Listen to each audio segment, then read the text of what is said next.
Hello' everyone, আজি আমি আলোচনা কৰিব ওলাইছো কোলবাৰ্গছৰ মৰেল ডেভেলপমেণ্ট থিয়ৰীৰ বিষয়ে, য'ত কোলবাৰ্গে উল্লেখ কৰিছে যে মানুহে লোৱা ডিচিশ্যনবোৰ তেওঁৰ মৰেল ৰিজনিঙৰ ওপৰত ডিপেণ্ড কৰে। যদি মৰেল ৰিজনিঙে কয় ডিচিশ্যনটো ৰাইট বুলি, তেনেহ'লে ৰাইট, আৰু ৰং বুলি ক'লে ৰং বুলি গণ্য কৰা হয়। আৰু তেওঁ মৰেল ডিলেমাৰ কথা উল্লেখ কৰিছে, যাক হেঞ্জ ডিলেমা বুলি কোৱা হয়। ইয়াতে তেওঁ এটা হাইপথেটিকেল চিটুৱেশ্যন ক্ৰিয়েট কৰিছে, য'ত হেঞ্জ নামৰ ব্যক্তি এজনৰ পত্নীয়ে এটা ডাঙৰ বেমাৰত ভুগি আছিল। সেই বেমাৰৰ পৰা মুক্তি পাবলৈ হ'লে কিছুমান মেডিচিনছৰ প্ৰয়োজন হৈছিল, কিন্তু হেঞ্জৰ হাতত পইচা নথকাৰ কাৰণে মেডিচিনখিনি আনিব পৰা নাছিলে। পত্নীৰ কষ্ট সহ্য কৰিব নোৱাৰি হেঞ্জে ফাৰ্মাচী এখনৰ পৰা মেডিচিনখিনি চুৰ কৰিব লগা হৈছিল আৰু পত্নীক বচাব লগা হৈছিল। এই চিটুৱেশ্যনৰ ওপৰত বেছ কৰি কোলবাৰ্গে কিছুমান কুৱেশ্যনৰ সৃষ্টি কৰিছিল যে হেঞ্জে কৰা কামটো ৰাইট আছিল নে ৰং। ইয়াৰ ওপৰত ডিপেণ্ড কৰি কোলবাৰ্গে মৰেল ডেভেলপমেণ্ট থিয়ৰীক কিছুমান লেভেল আৰু ষ্টেজত ভাগ কৰিছিল। তেওঁ মৰেল ডেভেলপমেণ্ট থিয়ৰীক 3টা লেভেল আৰু 6টা ষ্টেজত ভাগ কৰিছিল। ইয়াৰ প্ৰথমটো লেভেল হ'ল প্ৰি কনভেনশ্যনেল লেভেল, য'ত 3 পৰা 7 বছৰৰ শিশুসকলক অন্তৰ্ভুক্ত কৰিছিল। প্ৰত্যেকটো লেভেলৰে 2টাকে ষ্টেজ দিছিল। ইয়াৰ প্ৰথমটো ষ্টেজ আছিল অবিডিয়েন্স এণ্ড পানিছমেণ্ট অৰিয়েণ্টেশ্যন, য'ত শিশুসকলে ভাবিছিল যে অবিডিয়েণ্ট নহ'লে পানিছমেণ্ট দিয়া হ'ব বুলি, আৰু পানিছমেণ্টৰ ভয়ত তেওঁলোকে অবিডিয়েণ্ট হৈ পৰে। দ্বিতীয় নম্বৰটো লেভেল আছিল individualism and exchange personal reward orientation, যিটো লেভেলত শিশুসকলে ভাবে যে যদি আমি বেলেগক কিবা এটা বস্তু দিওঁ, ৰিটাৰ্ণত বেলেগেও আমাক কিবা এটা বস্তু দিব লাগিব, নহ'লে আমি অকলে কিয় দিম বস্তুটো। এই ক্ষেত্ৰত টিট ফৰ টেট বুলি জনা যায় এই ষ্টেজক। ইয়াক আৰু এইটো লেভেলক ডিষ্ট্ৰিবিউটিভ ৰিয়েলিজম বুলি জনা যায়। দ্বিতীয় নম্বৰ লেভেলটো আছিল কনভেনশ্যনেল লেভেল। 8 পৰা 13 বছৰ বয়সৰ শিশুসকলক অন্তৰ্ভুক্ত কৰা হৈছিল এইটো লেভেলত।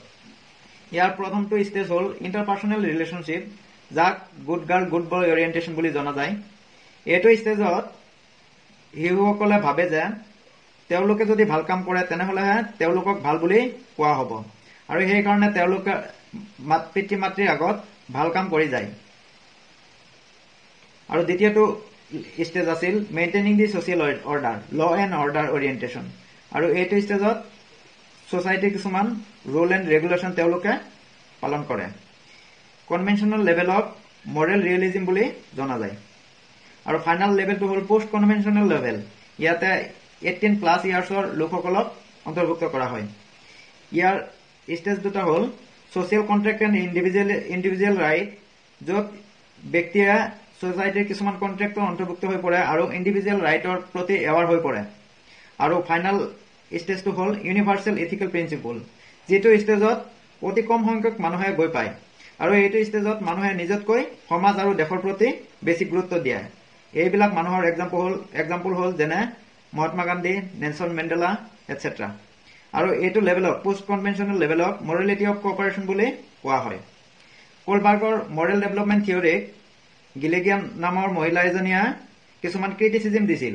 তেওঁৰ মতে কোলবাৰ্গৰ মৰেল ডেভেলপমেণ্ট থিয়ৰীটো জেণ্ডাৰ বাইজ। ইয়াতে মহিলাসকলক প্ৰিফাৰেঞ্চ দিয়া নাছিলে, অকল পুৰুষসকলকহে প্ৰিফাৰেঞ্চ দিয়া হৈছিলে।